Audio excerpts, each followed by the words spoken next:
March 2012. Somewhere beneath Khan Yunis, in the southern Gaza Strip, water begins trickling through concrete walls. The sound catches no one's attention at first. It seems like just another leak in tunnels that have seen thousands. But this water does not stop. It accelerates. And within 20 minutes, what started as a trickle becomes a torrent that transforms narrow underground passages into death traps for everyone inside. The man who realizes too late what is happening is Mahmud al-Zahar, though that is not the name you will find in most intelligence reports. Some called him Abu Hassan, others knew him simply as the interrogator, spoken in whispers by Palestinians who had survived encounters with him, and in cold analytical terms by Israeli intelligence officers who had been tracking his movements for years. What defined al-Zahar was not ideology or political conviction. It was cruelty refined into methodology, the systematic application of pain and fear until human beings broke. Understanding why Israel spent 3 weeks preparing an operation to drown one man in tunnels beneath Gaza requires understanding what made him different from the hundreds of other Hamas operatives Israeli intelligence tracked daily. Al-Zahar was not a bomb maker or weapons smuggler. He did not plan suicide attacks or coordinate rocket launches. His weapon was interrogation. His battlefield was underground rooms where Palestinians suspected of collaborating with Israel were brought in the middle of the night, and where Israeli soldiers captured during military operations disappeared into darkness that stretched for years. The evidence against him did not come from Israeli intelligence alone. It came from Palestinians who had sat in his interrogation chairs and survived, from intercepted phone calls where he discussed techniques with colleagues, from Hamas's own internal documents that tracked interrogations he conducted, and from an Israeli soldier released in a prisoner exchange who had spent months in facilities where al-Zahar worked, emerging with testimony that matched patterns intelligence analysts had already identified. His methods were not improvised brutality born from anger or revenge. They were calculated, systematic, designed to extract information while simultaneously sending messages to anyone who might consider cooperating with Israel. There were beatings that left permanent damage but avoided killing. Electric shocks were applied with medical precision to maximize pain while maintaining consciousness. Psychological torture identified each prisoner's specific vulnerabilities and exploited them with surgical efficiency. What made al-Zahar valuable to Hamas was exactly what made him vulnerable. He operated almost exclusively underground, in facilities Hamas had spent decades constructing beneath Gaza's streets. The tunnel network represented one of Hamas's most significant strategic investments since seizing control of Gaza in 2007. Hundreds of passages connected neighborhoods, smuggling routes reached Egypt, command bunkers were immune to Israeli airstrikes, and interrogation facilities were where al-Zahar conducted his work. Israeli intelligence understood the tunnels posed a fundamental challenge. You could not bomb what you could not see. Airstrikes that destroyed surface buildings left underground networks intact. Ground operations that discovered tunnel entrances could not pursue targets deep into passages that might be booby-trapped or collapse. The tunnels gave Hamas strategic depth that conventional military responses could not eliminate. As long as figures like al-Zahar could operate in that underground sanctuary, they remained effectively untouchable. The operation that would change that calculation began not with explosives or commandos, but with civil engineers studying Gaza's water infrastructure. They were not Israeli engineers at first, but local contractors Hamas employed for civilian projects. These were men who knew that beneath Gaza's streets ran not just Hamas tunnels, but also water pipes, sewage systems, and electrical conduits. Infrastructure that served legitimate civilian needs but also created vulnerabilities Hamas had not fully considered. Mossad's approach exploited the intersection between Gaza's underground tunnel network and its civilian water systems. Intelligence analysts had spent months mapping tunnel locations using seismic sensors, informant reports, and analysis of where buildings in Gaza showed unusual structural patterns suggesting underground excavation. The mapping was not complete. Tunnels did not announce themselves, but analysts had identified major junctions, facilities Hamas used for operations, and critically, the interrogation complex where al-Zahar worked. The facility sat approximately 15 meters below Khan Yunis, accessible through an entrance concealed in a building Hamas controlled.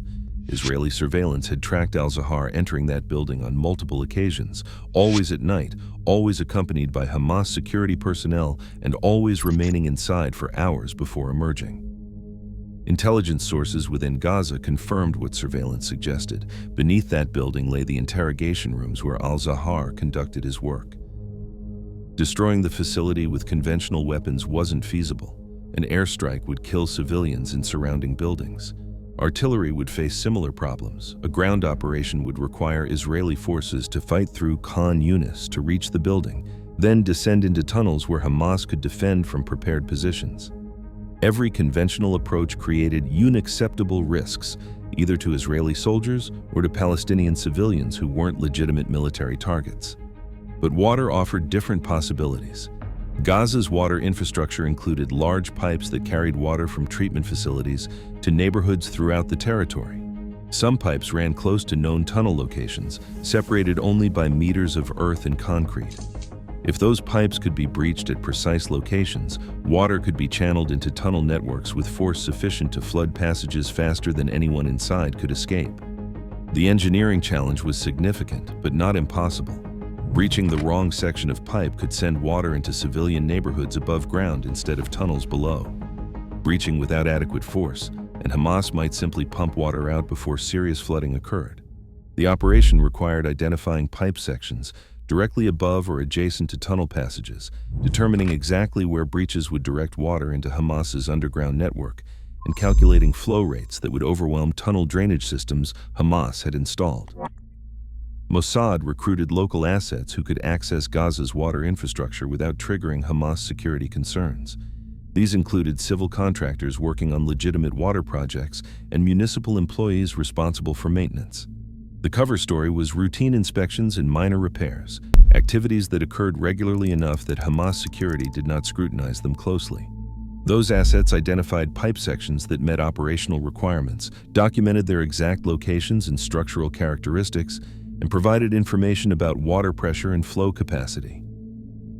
The next phase involved positioning equipment that would breach the pipes when activated remotely.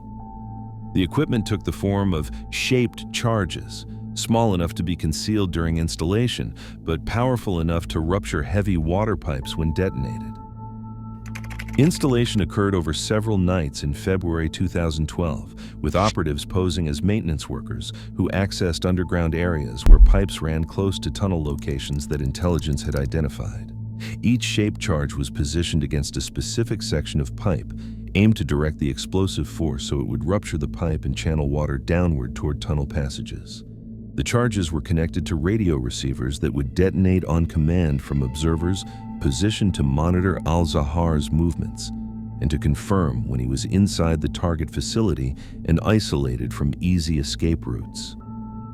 Intelligence tracking of al-Zahar intensified in early March.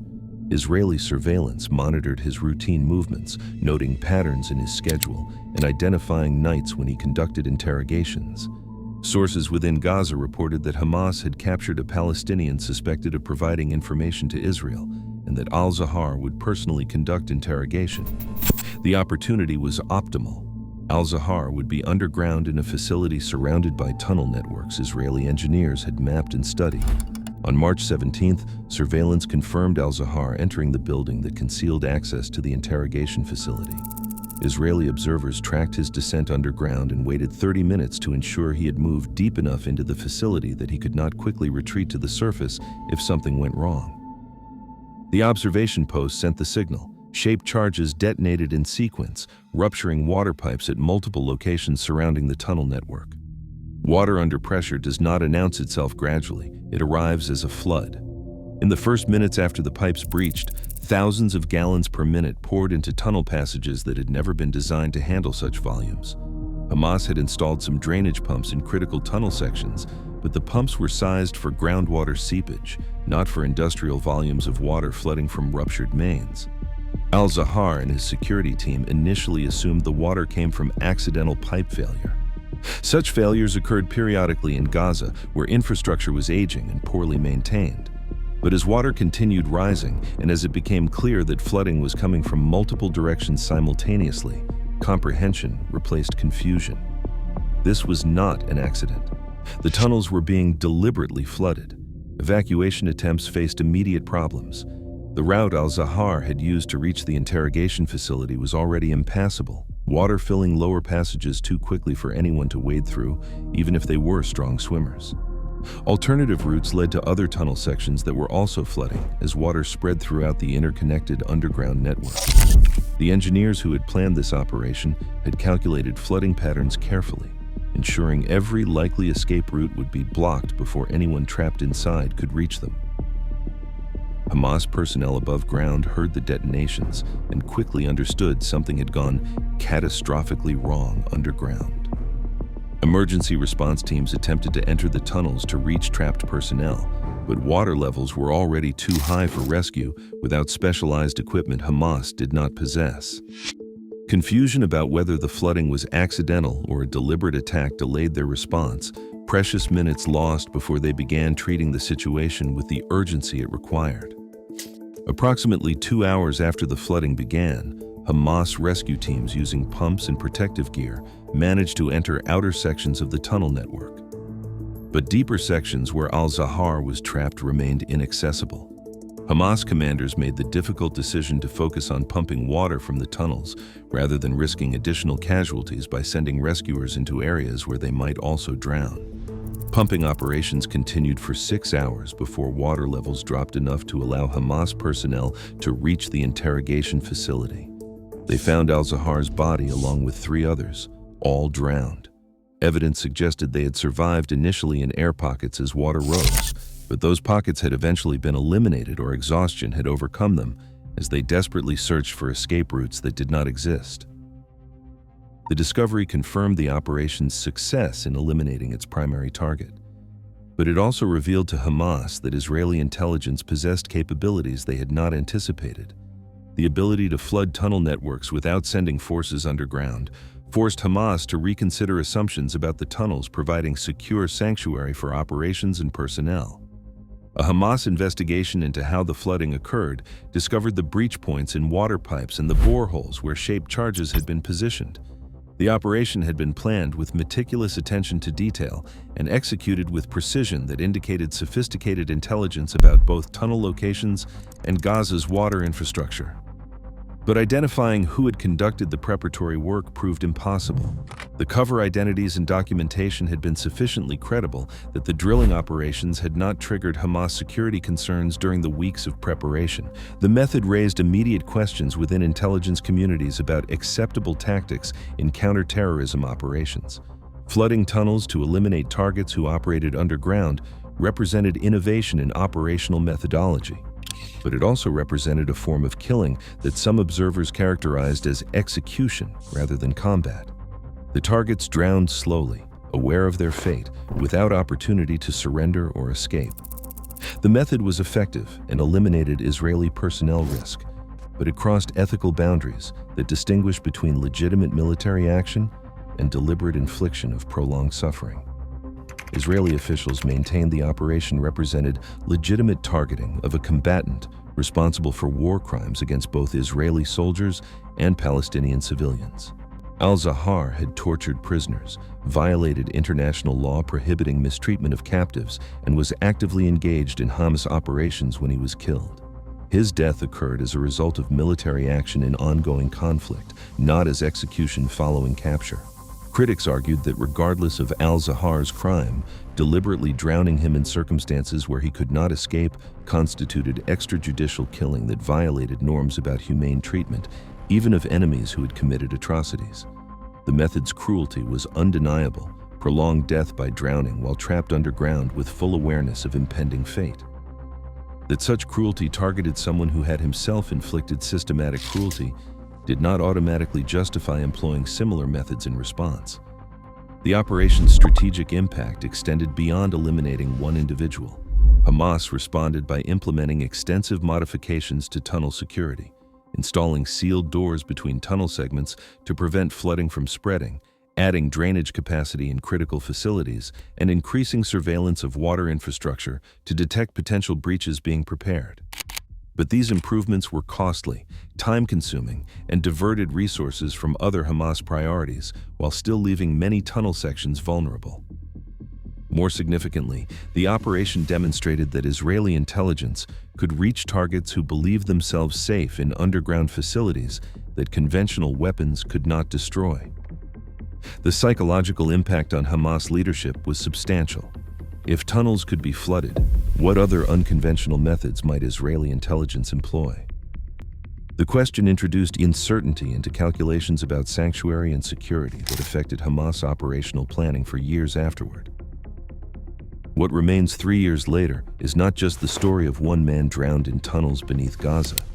It raises questions about where lines should be drawn in conflicts, where both sides claim necessity justifies methods that would be unthinkable in other contexts. Mahmud al-Zahar tortured prisoners using systematic cruelty designed to maximize suffering. Israeli intelligence responded by drowning him in an operation that employed similar calculations about suffering, serving strategic purposes. The tunnels still exist beneath Gaza. The water still flows through pipes above them. Somewhere in Tel Aviv and in Hamas command bunkers, planners study the operation's lessons, each drawing different conclusions about what the flooding operation proved and what it permits. The moral clarity everyone claims dissolves in the mud and water that filled those tunnels, leaving behind only the certainty that cruelty answered with cruelty perpetuates cycles that feed on themselves, each justification creating conditions for the next atrocity, each operation adding fuel to conflicts that have long since transcended anyone's ability to remember how or why they began. Where do you draw the line when fighting someone who has already crossed every line that matters? That is the question Mahmud al-Zahar's drowning poses to everyone who examines it honestly. The answers people give reveal less about the operation itself than about what compromises they are willing to accept when security seems to require abandoning principle that supposedly make us different from the enemies we fight.